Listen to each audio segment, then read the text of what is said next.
Hello, everybody. Welcome to Cryptids and Critters Paranormal. I'm the founder and your host, the Dooster. I have been kind of under the weather the last few days. This is the first video I put out in a little while, so I apologize for that, and I hope to do a little better in the future. Today, I want to talk about an old European custom that was performed many years ago, known as sin eating. In 18th and 19th century Scotland, families placed a piece of bread on the breast of their dying loved ones, with the notion that the bread would soak up the sins of that particular loved one that had committed during their life. Kind of a strange practice, to say the least, but that's not the strangest part. The families would then hire someone to eat that bread, believing the practice would somehow absolve the sins of the deceased by transferring the sins, no matter how bad they were, to the person who ate the bread. These people were known as sin eaters. Makes you kind of wonder what sort of people worked as sin eaters and where this strange ritual came from. Now, eating food at a funeral or shortly thereafter is not uncommon. Large family dinners often follow the death of a loved one, and drinking alcoholic beverages during a wake has been a common practice for the past couple of centuries.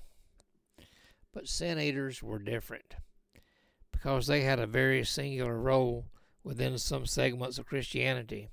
Sin eaters performed a ceremony wherein they took on the sins of the deceased committed during his or her life, sins that went unforgiven or without confession prior to death.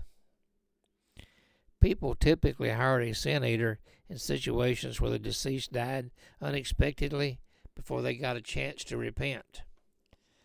By consuming bread and a drink, which was usually wine or beer that had been placed on or even waved over the dead body, onlookers believed the dead person's sins were digested by the sin eater after he or she consumed the beggar's feast.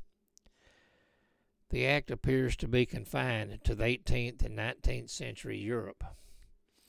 In time, the practice became more popular, and the village sin eaters began to attend to people who had just died of natural causes, as many believed this ritual would also help prevent the loved one from wandering the countryside after death. So now you're wondering how much a sin eater was paid for this important service. Well, it was not a well-paid job, receiving a half a shilling or more, in addition to the scant meal he had just consumed. Now, half a shilling amounts to no more than a couple of dollars when you factor in inflation. No amount of money paid, however, could overcome the social stigma stemming from a sin eater's line of work, or justify the poverty and solitude that most sin eaters lived amidst. Each village typically had its own sin eater, and the villagers believed this individual would become more and more horrible with each and every ceremony that he performed, taking on more sins each time.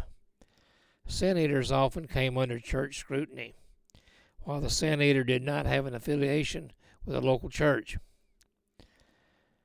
The sin eaters willfully carried the sins of the deceased for the rest of their mortal lives, going against the teachings of Christianity that were active in 18th and 19th century Europe.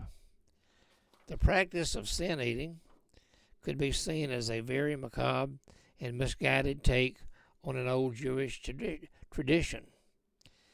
Jewish priests would use a goat as a physical manifestation of the sins of the Jewish people, releasing the goat into the wilderness during Yom Kippur.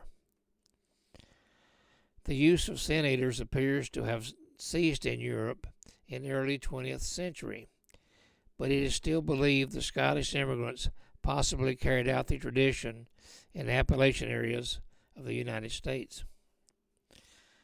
At least two movies have been produced about sin eaters.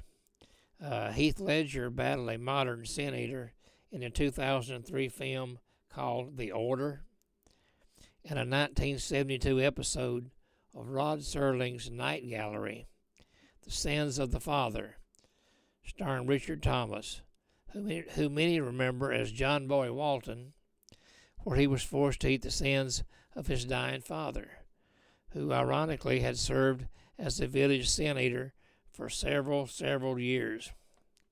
I remember watching that episode years ago, and it was very creepy.